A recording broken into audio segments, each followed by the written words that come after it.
두 달 동안 멈추었던 부자와 나설의 비유를 오늘부터 또 다시 시작합니다. 오래전입니다만은 19절부터 21절까지 두 번에 걸쳐서 우리가 나누었는데 아마 잘 기억이 나지 않으리라고 생각되어지는데 저도 이 설교를 준비하면서 지난 설교를 다시 돌아보아서 겨우 연결시킬 수 있었습니다. 그래서 지난번에 했던 부자와 나설의 비유 두 번째 설교를 다시 해야 되지 않겠는가라는 생각을 하기도 했습니다만은 그러나 그럼에도 불구하고 그럴 수는 없고 오늘 지나간 본문들을 서론적으로 짧게 살펴보고 22절부터 다시 시작하도록 하겠습니다. 제가 여러 번 반복했습니다마는 부자와 나설의 비유는 앞에 주께서 말씀하셨던 적어도 탕자의 비유와 불의한 청지기의 비유와 연결시키지 않으면 바르게 이해할 수 없습니다. 그래서 탕자의 비유가 1편이라면은 불의한 청지기의 비유는 그 속편이고 우리가 이전에 보았고 또 오늘 보려고 하는 부자와 나설의 비유는 그 종결편, 완성편에 해당되어집니다. 그래서 앞에 비유부터도 두 번째, 세 번째 비유를 다 염두에 두시면서 비유를 살핀다면 특별히 부자와 나설의 비유를 통해 예수께서 말씀하시기를 원하시는 그 교훈들을 놓치지 않고 이해할 수 있을 것입니다. 자, 잃어버린 양의 비유와 잃어버린 드라크마의 비유는 예수님이 그 비유를 통해서 잃어버린 자 또는 버려진 자를 하나님이 찾으신다라고 하는 잃어버린 자를 찾으시는 하나님을 설명하고 있습니다. 바로 이것은 하나님이 찾으시는 당시에 세리와 죄인들 창기 예수님이 맞아주시고 기뻐하시는 바로 그들을 의미하죠. 그들을 찾으시고 예수님이 기뻐하시고 영접하시는데 그러나 거기에 하나님을 정말로 잘 믿는다고 하는 바리새인들과 서기관들이 그것을 불평하고 예수님께 화를 내었습니다. 그래서 예수님은 잃어버린 자를 찾으시는 하나님을 설명하는 이유가 뭔가 하면 바로 그 하나님을 기뻐하지 않는 하나님을 기뻐하고 하나님을 믿고 하나님께 순종한다고 하는 바리새인과 서기관들 실제로는 하나님이 찾으신 세리와 죄인과 창기들을 기뻐하지 않으시고 기뻐하지 않고 하나님을 좋아하지 않는 그들을 고발하기 위해서 잃어버린 양의 비유, 잃어버린 드라크마의 비유를 서론적으로 하시고 또 탕자 비유를 통해서 아버지가 잃어버린 탕자가 돌아오는 것을 기뻐하는 그 이야기를 하시면서 예수님이 정말로 말씀하고 싶어 하시는 세리와 바리새인과 서기관들을 고발하기 위해 마다들을 등장시키시죠. 그래서 예수님은 마다들을 통해서 바리새인과 서기관들을 고발하고 있습니다. 마다들은 아버지의 집에서 아버지의 말씀을 잘 순종하며 아버지를 섬기는 것처럼 보이기는 했지만 실제로 그 마다들은 아버지를 대수롭게 여기지 않습니다. 오히려 그에게 주인은 염소 새끼였습니다. 그래서 돌아온 탕자를 기뻐하는 아버지를 향해서 화를 냈습니다. 아버지가 대수로운 자가 아니니까 자기가 주인이니까 그래서 아버지가 베푼 잔치에 들어가지도 아니하고 그 잔치를 배격해버립니다. 이것이 당시에 하나님을 잘 믿는다고 하는 바리새인들과 서기관들의 정체였습니다. 그리고 예수님은 두 번째 비유로 불의한 청지기의 비유에서 여기서도 주인공은 불의한 청지기의 주인인 부자, 나쁜 부자 그놈이죠. 바로 이 부자도 당시에 율법을 잘 순종해서 하나님이 축복하셨다라고 인정받고 존경받는 자입니다. 당시에 부자들이 그렇게 이해되고 대접받았으니까. 그럼에도 그는 사실은 율법을 교묘하게 어긴 자죠. 겉으로는 채무증서에 원금만 기록한 것처럼 보여서 하나님의 율법을 잘 지키고 가난한 자들을 돌아보는 자처럼 보였지만 실제로는 불의한 청지기를 통해서 폭로되죠. 그 원금만 기록한 것처럼 보이는 채무증서 속에 불의한 이자를 몰래 숨겨놓은, 그래서 실제로는 율법을 어긴 그 부자를 고발하고 있습니다. 바로 이들이 바리새인들과 서기관들입니다. 율법을 잘 지키는 것처럼 보이지만은, 그래서 하나님이 주인인 것처럼 위선적으로 살고 있지만은 실제로 그들의 주인은 재물입니다. 그들의 주인은 자기 자신입니다. 그러나 겉으로 보기에는 유대인들 거의 100% 야, 저들이 정말로 하나님의 자녀다. 그래서 잃어버린 양에서 예수님이 비꼬아 이야기하신 회개할 것이 하나도 없는 의인들로 칭송받았고, 또 불의한 청지기에서 예수님이 비꼬듯이 쓱 집어넣은 빛의 아들들로 대우받았습니다. 그러나 그들은 전혀 아니었습니다. 바로 이런 자들을 오늘 부자와 나사로의 비유에서 부자의 얼굴로 본격적으로 예수님은 그들을 고발하고 그들의 정체를 드러내시는 것이죠. 그래서 불의한 청지기를 마치고 난 뒤에 31절에서 누가는 바리새인들이 어떤 자인가 설명하고 있습니다. 자, 14절을 한번 봅시다. 바리새인들은 돈을 좋아하는 자라 이 모든 것을 듣고 비웃거늘. 사실은 예수님이 회개하도록 기회를 주시는 거죠. 그러나 그들은 예수님이 부자의 얼굴로, 마다들의 얼굴로 바리새인과 서기관들의 주인이 하나님이 아니고 재물임을 지적하고 고발하는 그 얘기를 듣고 헛소리 하지 마라 라고 오히려 비웃었다는 말입니다. 그리고 몇 가지 예수님이 그들이 율법을 무시하는 자임을 모세의 이혼법으로 간단하게 설명하고 난 뒤에 그들의 정체를 부자와 나사로의 비유에서 드러내시고 있는 것입니다. 다시 말합니다만 이들은 누가복음 15장 7절에서 회개할 것이 없는 의인 99으로 비유되어지는 바리새인들과 서기관들, 바로 부자와 나사로에서 부자의 얼굴입니다. 또 이들은 누가복음 16장 8절에서 빛의 아들로 칭송받는 자들입니다. 그런데 그들은 하나님신 예수님의 말씀을 듣고 비웃죠. 바로 이것이 실제로 그들은 야훼 하나님을 믿고 율법을 잘 지킨다고 하지만 그 하나님을 비웃으며 사는 자들입니다. 철저하게 교묘하게 율법을 어기면서 율법을 지키는 척하고 그 율법을 어기는 것으로 불이한 이익들을 챙기고 그것을 기뻐하며 그것으로 인해서 자기 자신을 드러내며 사는 이런 상황들 앞에서 우리는 우리의 자신들을 겸손하게 진지하게 돌아봐야 할 것입니다. 자, 그러면 지난 시간에 우리가 두 번에 걸쳐서 보았던 19절에서 21절의 부자와 나사로의 비유를 보면 그 21절까지가 전편이죠. 세상에서의 삶의 모습, 부자의 모습과 나사로의 모습을 보여주는데 나사로의 모습이 두 절로 더 길지만 사실 비유 전체의 주인공은 부자입니다. 부자를 한 절로 표현했지만, 그리고 나사로가 막 지독하게 가난하고 헌데 앓고 개만도 못하게 땅에 떨어지는, 상에서 떨어지는 부스러기도 먹지 못하는, 그래서 굶어 죽는 그런 것으로 그려지고 있습니다만, 그러나 나사로로 대변되어지는 하나님의 자녀들이 그렇게 찢어지게 가난하다는 것을 말하는 것은 아닙니다.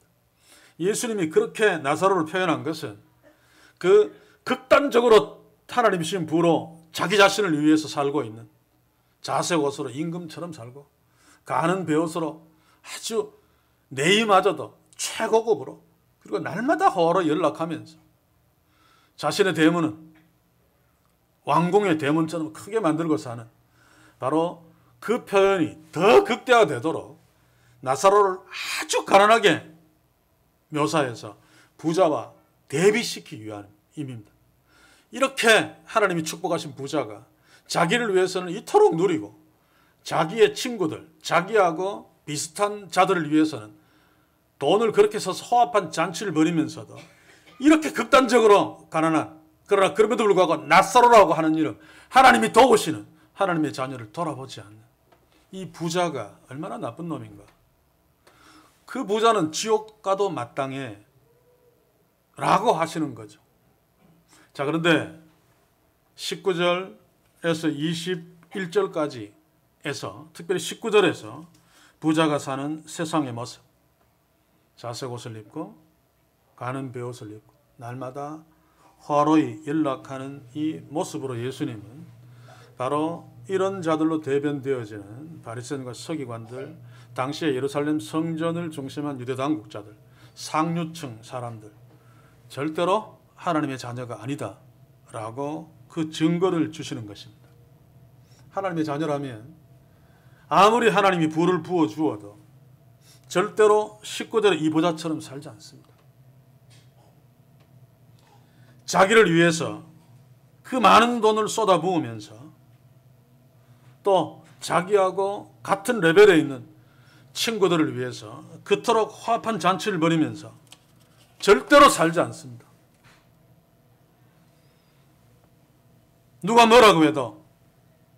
그래서 이런 자들은, 이런 삶의 모습을 하고 있는 자들은 아무리 자기 자신이 하나님을 잘 섬기고 율법을 지키고 그래서 하나님이 나한테 이렇게 축복하셨다라고 떠들어도 절대로 하나님의 자녀가 아니라는 말입니다.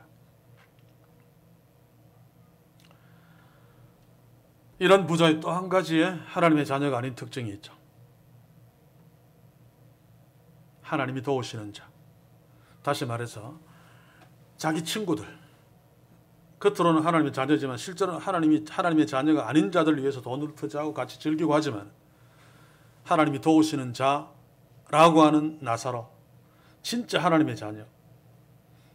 그러나 자기한테는 별 볼 일 없는 그런 진짜 하나님의 자녀의 이웃을 돌아보지 않습니다. 왜냐하면 자기의 진짜 이웃이 아니잖아요. 자기 자신은 하나님의 자녀가 아닌데 하나님의 자녀인 나사로가 자기의 가족이 아닙니다. 그래서 아무리 부가 그렇게 많고 자기를 위해서는 그렇게 많이 투자하고 살아도 나사로는 절대로 돌아보지 않습니다. 왜냐하면 자기의 이웃이 아니기 때문에 그렇습니다. 하나님이 도우시는 자 나사로가 자기의 이웃이 아니라면 그 부자는 하나님의 자녀가 아님에 틀림없습니다. 그래서 당연히 지옥 가야 됩니다. 바로 이런 자들이 당시에 예루살렘 성전을 중심한 유대 당국자들입니다. 이스라엘의 현찰이 예루살렘 성전의 90% 이상 모이죠. 그래서 그 돈을 감당 못해서 온갖 보화를, 금은을 예루살렘 성전 근고에 막 숨겨서 채워놓았습니다. 중광기 시대의 마지막 부분에 로마가 예루살렘을 차지하고 예루살렘을 지배하게 된 동기가 뭔가 하면 당시에 마카비 혁명을 이래서 독립해서 살던 이스라엘의 정권을 사두개인과 바리새인들이 번갈아 가며 잡았어요.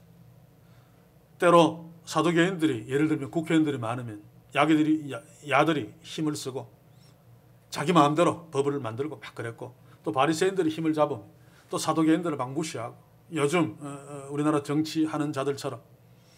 그래서 사두개인과 바리새인들이 서로 의논한 것처럼 각자 당시에 세계를 제패하고 있는 로마 제국에 우리를 좀 도와달라고 사람을 보냈어요. 그래서 폼페이우스 장군이 예루살렘에 군대를 끌고 와보니까 이건 뭐 로마 예루살렘 성전 안에 금은 보화가 막 가득하거든요. 이야, 이거 괜찮네. 그래서 금은 보화를 다 빼앗들어 가지고 가고 로마 제국이 바로 예루살렘과 이스라엘을 지배하게 된 것입니다. 예루살렘 성전 안에 금은 보화가 없었다면 나사로와 같이 가난한 자들에게 다 나누어 주고 정말로 거기에 있었던 대제사장들과 제사장들, 유대 당국자들이 정말 하나님을 섬기는 하나님의 자녀로 살았다면 로마 제국의 그 장군 폼페이우스가 예루살렘 성전을 탐내고 이스라엘을 침공하지 않았을 것입니다. 이게 문제죠. 이런 모습이 중세교회의 모습입니다. 하나님이 축복했다고 큰 소리 치면서 화려한 그 성당을 자랑하고, 그리고 교황 사제들 금빛 찬란한 옷을 입으면서 우리가 하나님의 종으로 하나님이 이렇게 축복했다. 그러나 그들의 모습은 19절의 부자의 모습과 전혀 다르지 않죠. 아무리 까불어도 그들은 하나님의 자녀가 아니고, 그대로라면은 예수님의 그 비유 후편에 부자가 음부에 내려간 것처럼 그 운명을 피할 수 없습니다. 오늘 이 시대에 타락한 조국 교회도 마찬가지죠. 얼마나 큰 교장 건물을 자랑하면서 얼마나 많은 돈을 퍼부어 놓습니까? 저는 하나님이 주시어서 교인들이 많아지고, 그래서 큰 건물이 필요해서 큰 건물을 짓는 것은 말리지 않습니다. 그럴 수밖에 없는데, 그런데 사람들이 모여서 예배하고 그 공동체가 유지할 만한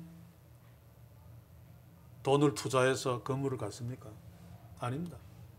그 건물로 자기 자신들의 잘남을 드러나기 위해서 하나님이 우리를 이렇게 축복해서 마치 부자가 자색 옷과 가는 베옷을 입는 것처럼 얼마나 많은 돈을 쏟아부어 넣습니까? 그런 것들은 사실은 나사로에게 돌아가도록 하나님이 주신 것들입니다. 그런데 이 시대 교회들은 자색 옷과 고운 베옷을 입은 부자처럼 친구들은 많습니다. 그러나 그들이 자랑하는 친구, 이 시대 교회들이 자랑하는 친구는 국회의원, 대통령, 부자들, 이런 자들입니다. 그래서 대통령 후보가 교회 한번 오면 난리를 치면서 광고하고, 그것을 따로 영상으로 찍어가지고 교회 홈페이지에 막 올려놓고 난리를 치죠. 바로 19절에 나오는 부자라는 뜻입니다. 스스로 부자임을 고백하고 있습니다. 그러나 이런 교회들은 나사로 같은 가난한 자들을 자랑하지 않습니다. 친구가 아닙니다. 그냥 교회 인척해야 되기 때문에 교회 안으로 들어온 나사로를 그냥 둘 뿐입니다. 마치 부자가 대문 앞에 누워있는 나사로를 그냥 두었듯이.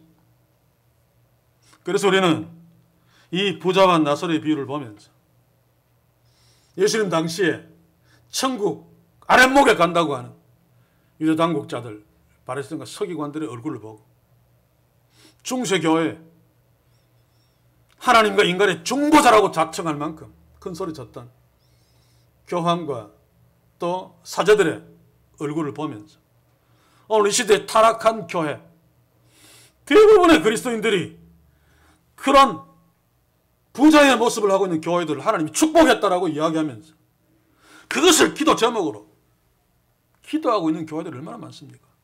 거기에 혹시 나도 그렇지 않은가를 한번 돌아보면서 이 비유를 주목해야 할 것입니다. 그리고 예수님은 부자가 하나님의 자녀가 아닌 그 부자의 삶의 증거들을 제시하고 난 뒤에 이제 후편으로 천국과 지옥을 이야기하고 있습니다. 이것은 무엇인가 하면 19절 20절에서 부자가 지옥 갈 수밖에 없는, 하나님의 자녀가 아니라는, 재물이 주인이라는, 하나님이 자신의 주인이 아니라는 증거를 우리가 예수님이 보여주셨고 우리가 그것을 찾았습니다만, 그러나 그것은 어디까지나 간접적인 증거입니다. 그렇죠? 왜냐하면 부자들 중에서도 아리마다 요셉 같은 부자가 있습니다. 단지 부자라는 사실만 가지고 하나님의 자녀가 아니라고 100% 단정 지을 수 없죠. 또 대문 앞에 있는 나사로를 돌아보지 않았습니다.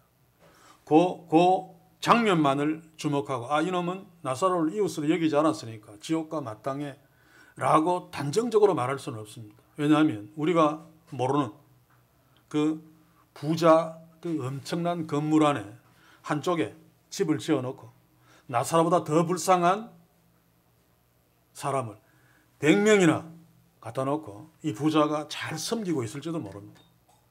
그래서 밖에 있는 나사로까지 그 부자가 아무리 부자라도 돌아볼 여력이 없을 수도 있죠. 물론 절대로 그럴 일은 없습니다. 그런데 제가 이렇게 얘기하는 것은 19절에서 21절에서 볼 수 있는 부자의 지옥 갈 이유, 하나님의 자녀가 아니라는 증거들은 간접적인 증거입니다. 그래서 예수님이 이제 22절 이하에서 주의 제자들에게 또 바리새인과 서기관들에게 너희들이 이대로라면 지옥 갈 수밖에 없는 직접적인 증거, 부정할 수 없는 증거를 제시하고 있는 것입니다. 그래서 23절 이하에 예수님이 음부와 22절 이하에서 나사로는 천국 같고 부자는 지옥 같다라고 하면서 길게 지옥에서 이 부자와 천국에 있는 아브라함과 대화하는 이야기가 계속 이어지죠. 자, 그런데 많은 사람들은 이 비유를 보고 이 비유의 핵심이 바로 이것이라고 여깁니다. 부자는 세상에서 아무리 큰 소리치고 살았어도 나사로는 아무리 고통스럽게 살았어도 죽으니까 완전히 위치가 역전되어 버렸다. 부자는 지옥에 떨어져 있고 나사로는 아브라함의 품에 있고 우리가 이렇다. 예수님 이 비유를 통해서 바로 서기관들에게 너희들 까불면 지옥 가 라고 협박하기 위해서 사실 이 지옥과 천국을 설정하지 않았습니다. 그렇죠?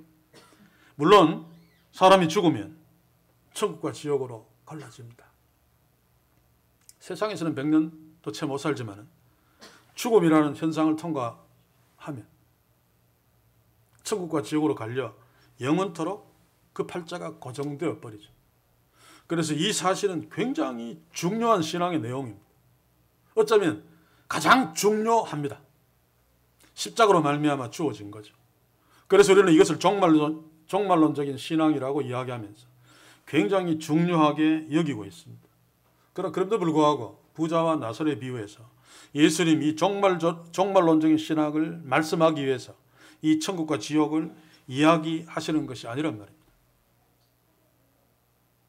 부자가 지옥 갈 수밖에 없는, 움직일 수 없는 이유를 아브라함과 부자의 대화 속에서, 부자가 자기가 말하는 것은 그 사람 자체를 말합니다. 그렇죠? 그래서 그의 워딩 속에 있는 이놈은 절대로 하나님의 자녀가 아니다라는 증거가 분명하면 그는 지옥 가는 것이 당연하죠. 바리새인들이, 서기관들이 바로 그랬단 말입니다. 그것을 부자를 통해서 예수님이 보여주시기 위해서 지옥의 이야기를 그렇게 길게 얘기하고 계시는 것입니다. 그래서 우리는 이제 다음 시간에 완결편, 이제 비유를 더 세밀하게 보겠습니다만 이 부자의 워딩을 보면서 우리의 생각, 겉으로는 표시 안 나지만 우리의 삶의 내용, 내가 추구하고 소원하는 그런 어떤 것들이 부자의 워딩 속에 혹시 있는 것은 아닌지 정말로 두려운 마음으로 진지하게 보아야 됩니다. 그것을 기억하면서 이제 본문 22절을 한번 들어가 보겠습니다. 이에 거지가 죽어 천사들에게 받들려 아브라함의 품에 들어가고 부자도 죽어 장사되며 나사로는 죽었습니다. 아마도 이 나사로의 직접적인 사인은 굶어서 죽은 아사였을 것이라고 짐작되어집니다. 이 호합한 부자가 조금이라도 나사로에게 아량을 베풀었다면 나사로는 이렇게 비참하게 굶어 죽지는 않았을 것입니다. 자, 그런데 더욱 안타까운 것은 나사로는 죽은 뒤에도 아무도 그의 이웃이 되어주지 않았던 것 같습니다. 오늘 22절을 보시면 뒤에 부자도 죽어 장사되며, 부자는 죽어서 장사되었다고 이야기하는데 그 거지가 죽어 장사되며 라고 하는 표현이 없습니다. 바로 천사들에게 받들려 라고 그 죽은 뒤에 그 눈에 보이지 않는 세계를 예수님이 묘사하고 있죠. 이것은 부자는 죽어서 부자답게 잘 장사되었지만 그의 이웃들, 친구들에 의해서, 그러나 나사로는 죽어서도 장사되지 못했음을 간접적으로 얘기하고 있는 것입니다. 당연하겠죠. 살아있을 적에도 개들이나 먹는 그 상에서 떨어지는 부스러기도 주지 않았는데 죽은 나사로를 신경 썼겠습니까?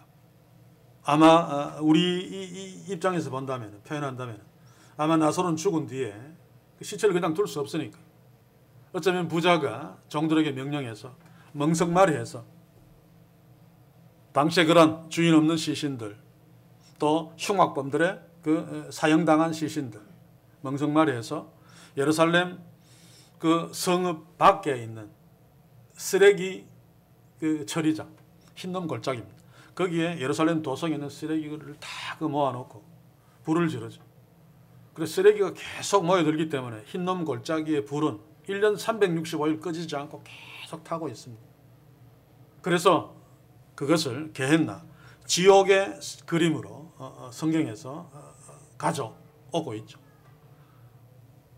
1년 내내 잠시도 꺼지지 않고 타는 흰놈 골짜기에 그 쓰레기 하치장의 불, 틀림없이 나사로도 멍석말이해서 거기에 던져져서 태워졌을 것입니다.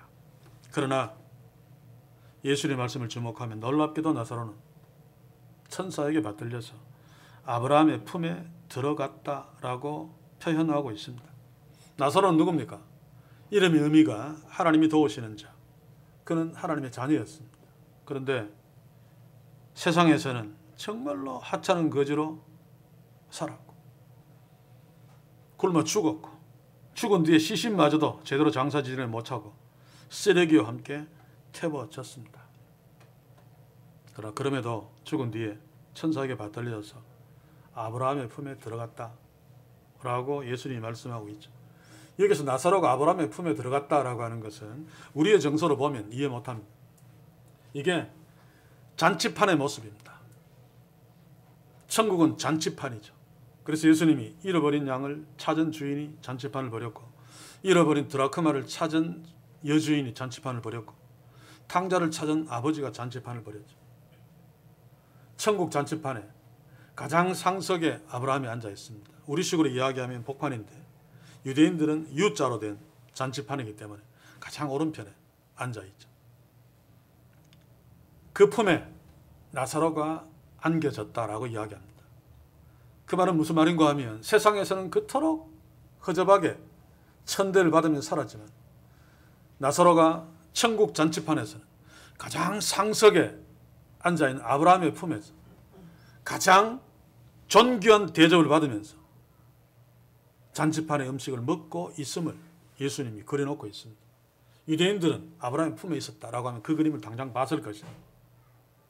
나사로는 세상에서는 부자의 그 호화로 연락하는 잔치판은 구경도 못했지만 아니 개들이나 먹는 그 부스러기도 먹지 못했지만 지금 영원한 삶 속에서 아브라함의 품에서 잔치판 상석에서 그 놀라운 하나님 나라의 잔치 자리에 앉아서 그 음식을 누리고 있다는 사실 예수님이 강조하고 있습니다. 이것이 바로 우리 하나님의 자녀의 궁극적인 팔자죠.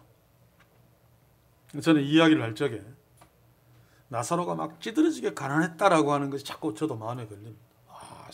아무리 하나님의 자녀가 좋지만 이렇게 사는 거 이건 좀 그렇다. 제가 앞에서 말했듯이 이것이 하나님의 자녀의 일반적인 삶을 그려내기 위함이 아닙니다. 부자가 얼마나 나쁜 놈인가를 극단적으로 대조해서 부자가 지옥 갈 수밖에 없는 이유를 말하기 위해서 예수님이 나사로를 그렇게 가난하게 표현했지 하나님의 자녀가 다 그렇게 가난하게 산다는 의미가 아닙니다. 여기서 우리가 보아야 될 것은 막 찌들어지게 가난하고 이게 아니고 나사로의 이름을 보아야 돼요. 하나님이 도우시는 자.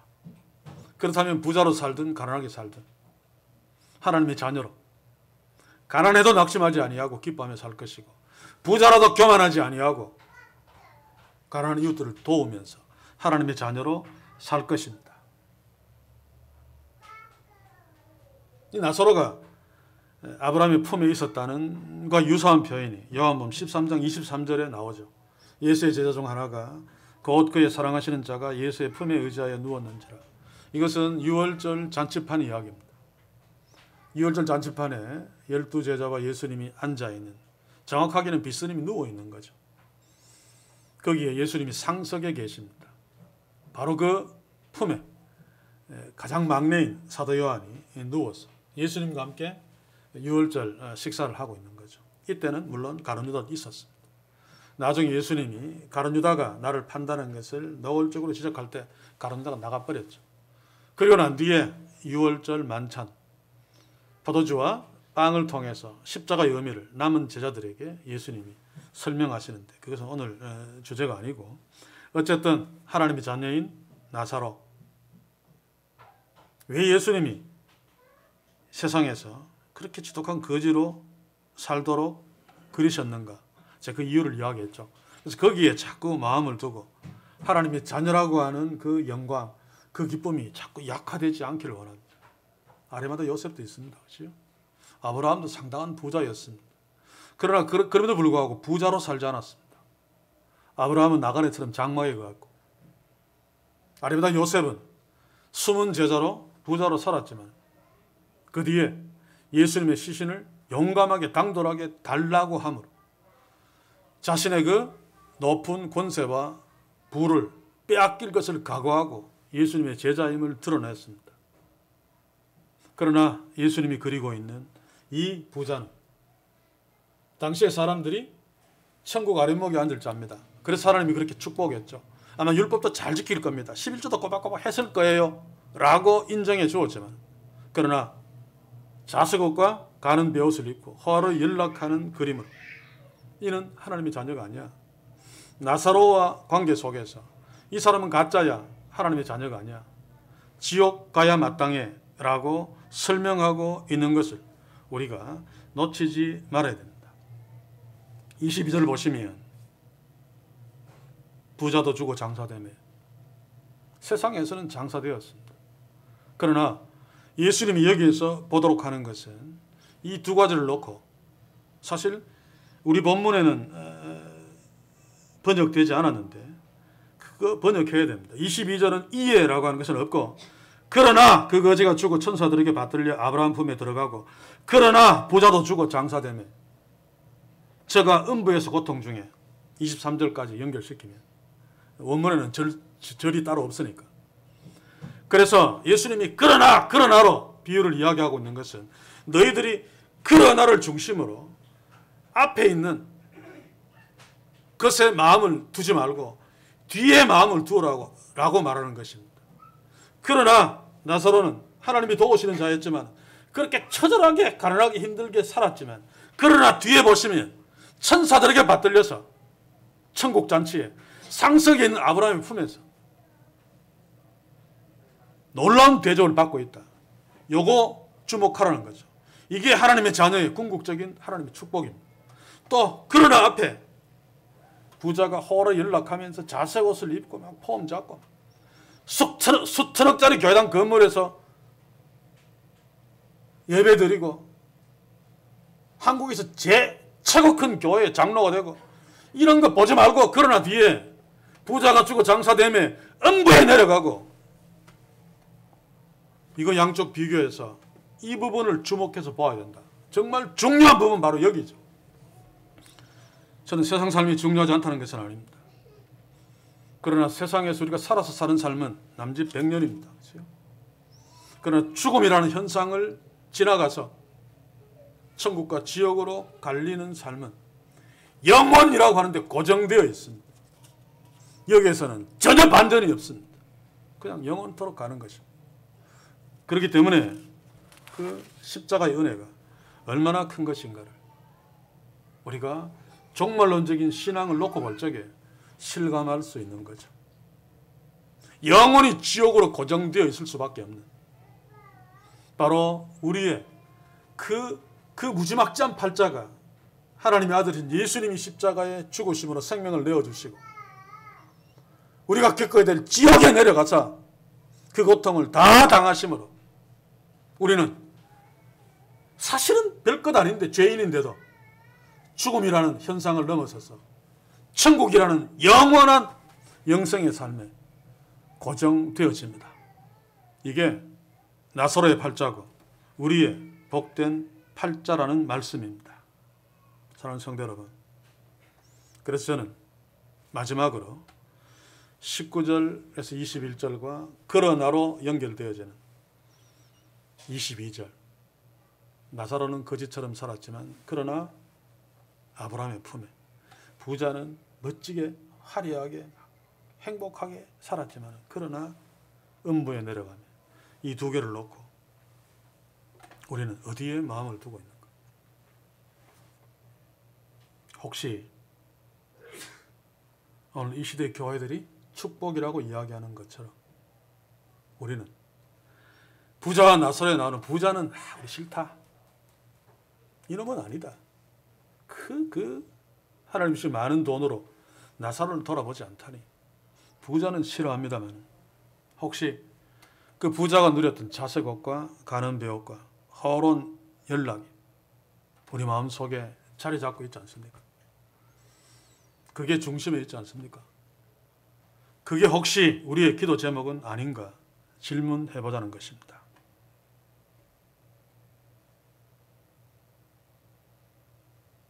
어떻습니까? 바로 이 부자의 삶이 축복이라고 여기고 그것을 꿈꾸고 있는, 물론 나는 하나님의 자녀야 라고 막 강조합니다. 바로 이것이 중세교회의 모습이었고 오늘 이 시대에 타락한 교회들의 꿈꾸는 내용들입니다. 그래서 다시 한번 저는 강조합니다만 그러나 앞에서 나사로 가난하고 막 찌들하게 산 이거는 우리가 주목하지 말고 자꾸 마음 약해지니까 나사로의 이름의 의미, 하나님이 도우시는 자, 이걸 우리가 얼마나 중요하게 여기고 있느냐 그 말입니다. 혹시 이것은 우리의 마음의 중심에 두지 않고 이게 우리의 가장 중요한 기도 제목이 되지 않고 하나님이 나와 함께 하시는, 하나님이 나를 도우시는, 그래서 내가 하나님의 자녀로 사는, 하나님이여 내가 이렇게 살게 하옵소서, 가난하게 살자는 뜻이 아닙니다. 부자로 살지 말자는 뜻이 아닙니다. 그러나 우리의 기도 제목, 마음의 중심의 소원이 나사로가 아니라면 어쩌면 이 부자처럼 진짜처럼 보여도 가짜일 수 있습니다. 타락한 한국교회처럼 하나님의 축복이라고 노래해도 그대로 가면 음부에 내려갈 수밖에 없는 하나님의 자녀가 아닌 자일 수 있단 말입니다. 그래서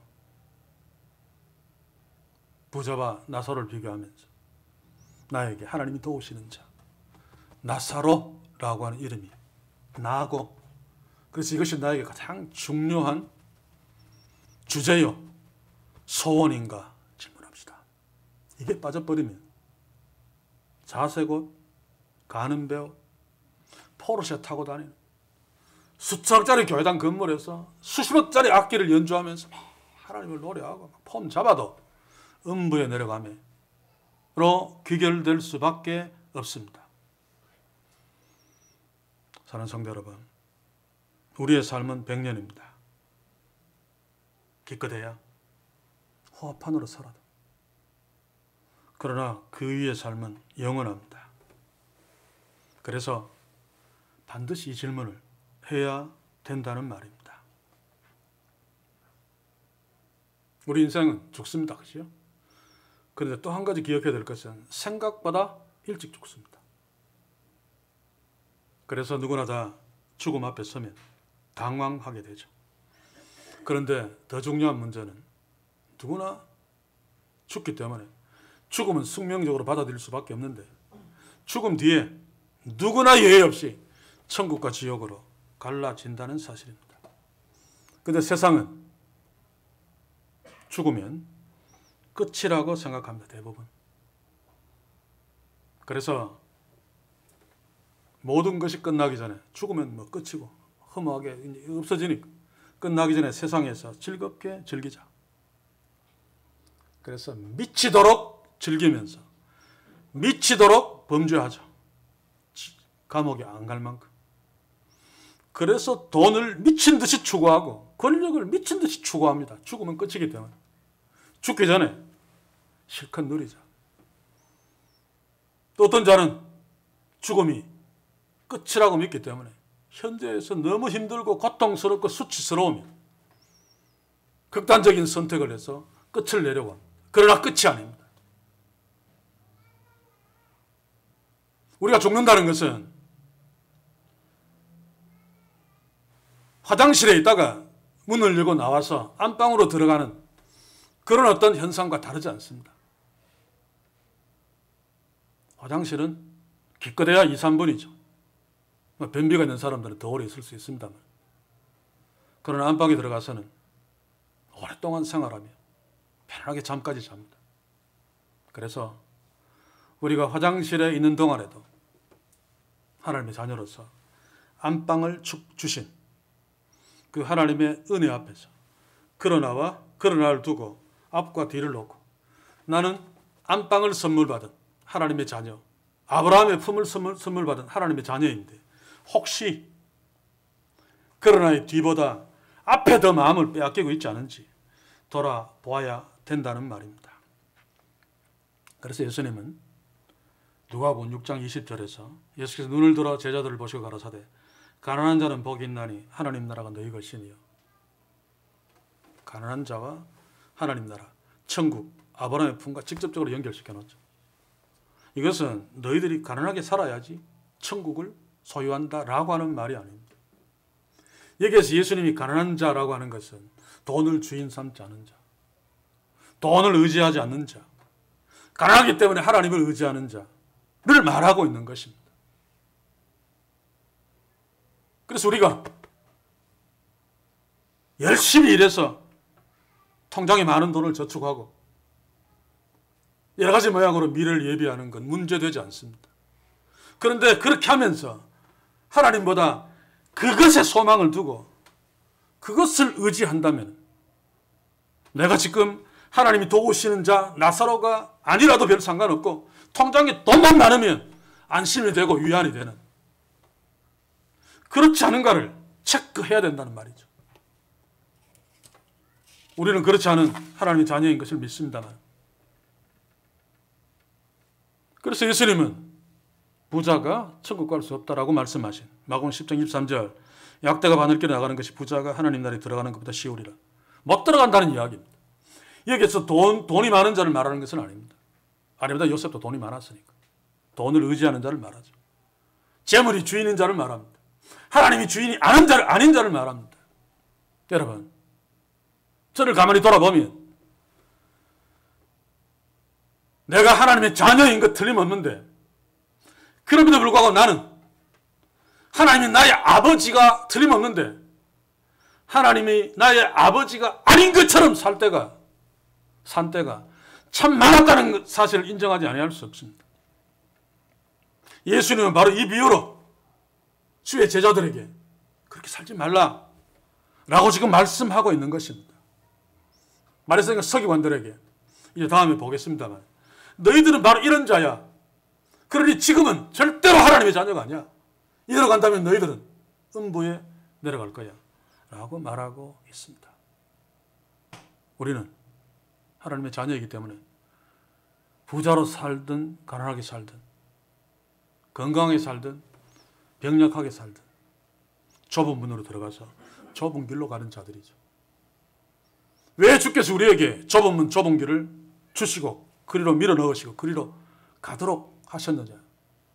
고생하라고 밀어 넣은 것이 아닙니다. 우리 인생은 어쩔 수 없는 존재이기 때문에 좁은 문 좁은 길을 걸어가야지만 하나님을 의지하게 됩니다. 나 혼자 이 길로 가면서 승리 못해요. 하나님 함께 하소서. 나사로 하나님이 도우시는 자, 그 나사로로 살 수 있단 말입니다. 우리 같은 존재들은 넓은 길로 들여보내 놓으면 100이면 100명 예외 없이 야 내가 이 정도야 하나님 필요 없어 그러면서 걸어간단 말입니다. 물론 말로는 하나님이 나의 아버지십니다 막 찬송하면서 밤새워 기도하면서 40일 금식 3번 4번씩 하면서 폼 잡지만 절대로 넓으면 넓은 길로 가는 자는 하나님의 자녀로 하나님을 의지하면서 살 수 없는 자들이 바로 우리 인간입니다. 그러므로 우리의 삶 속에서 때로 어려운 문제가 생겨날 때 나는 하나님이 도우시는 자다. 나는 나사로야. 그러므로 하나님이 반드시 나를 도우실 거야. 그분께 엎드려 기도하며 그분을 의지하며 나아간다면 아들을 주심으로 그러나 후에 아브라함의 품에 안겨 영원토록 이렇게 살도록 축복하신 하나님께서 그러나 전에 그 100년도 채 안 되는 삶 속에서 우리를 축복하지 않으실 리 없습니다. 진짜 축복. 부해도 부자로 살지 않는 축복. 부해도 겸손하게 하나님을 주인으로 섬기는 축복. 가난해도 낙심하고 절망하지 않는 축복. 가난해도 하나님을 주인으로 섬기는 축복. 이 나사로 하나님이 도우시는 자라고 하는 축복이 우리가 좁은 길로 가면서 주님 오시는 그날까지 바로 이 축복. 부자로 살든 가난하게 살든 나는 하나님이 도우시는 자야. 나는 하나님의 자녀야. 라고 하는 진짜 축복은 놓치지 않는. 현재에서 부하다면 그러나 뒤에 부자의 결과를 의식하고 현재에서 너무 어려워서 힘들다면 그러나 뒤에 나사로의 영원한 축복을 주목하면서 주여 그러나 앞에서 이렇게 힘들게 서 있는 나를 도우소서. 하나님 반드시 도와주십니다. 부자에게는 그런 어떤 스토리가 설정되어 있지 않지만 성경 말씀 전체를 보십시오. 저는 우리를 도우시는 자입니다. 다윗이 그 증거입니다. 시편 23편의 노래가 바로 그 증거의 찬송입니다. 우리에게 바로 나사로라고 하는 것을 항상 의식하면서 사는, 그래서 다윗처럼 승리를 노래하며 다윗처럼 시편 23편을 찬송하는 그런 진짜 축복의 나사로가 되는 축복이 있기를 주의 이름으로 간절히 소원합니다. 기도합시다. 주여, 우리는 나사로라고 하는 하나님의 자녀의 축복을 받았음에도, 그래서 영원한 하나님의 잔치판에서 상석에서 그 잔치를 받는 축복을 이미 약속받았음에도 너무 연약하고 어리석어서 부자는 외면하면서도 그 자색옷과 가는 베옷에 마음을 빼앗깁니다. 자색옷과 가는 베옷을 입으면 사람들이 주인공으로 높여주고 박수치면서 부러워하는 그것에 마음을 빼앗겨버리는 우리들을 긍휼히 여기소서. 그리고 그렇게 빼앗겨버리는 이 땅의 타락한 교회들을 긍휼히 여기소서. 먼저 우리가, 이 교회가 이 땅에서 나사로로 분명히 있어서 하나님 없는 부자의 그 삶이 얼마나 축복이 아니라 저주인가를 깨달을 수 있도록 주의 말씀을 선포하며, 또한 나사로로 살면서 실패하지 아니하고 부 속에서 겸손하게 하나님을 높이며 어려움 속에서 절망하지 아니하고 하나님을 의지하며 하나님을 높이는 복된 우리 모두, 이 교회에 속한 주의 모든 죄들 나사로로 끝까지 사는 축복을 허락해 주시옵소서. 예수님의 이름으로 기도하옵나이다. 아멘.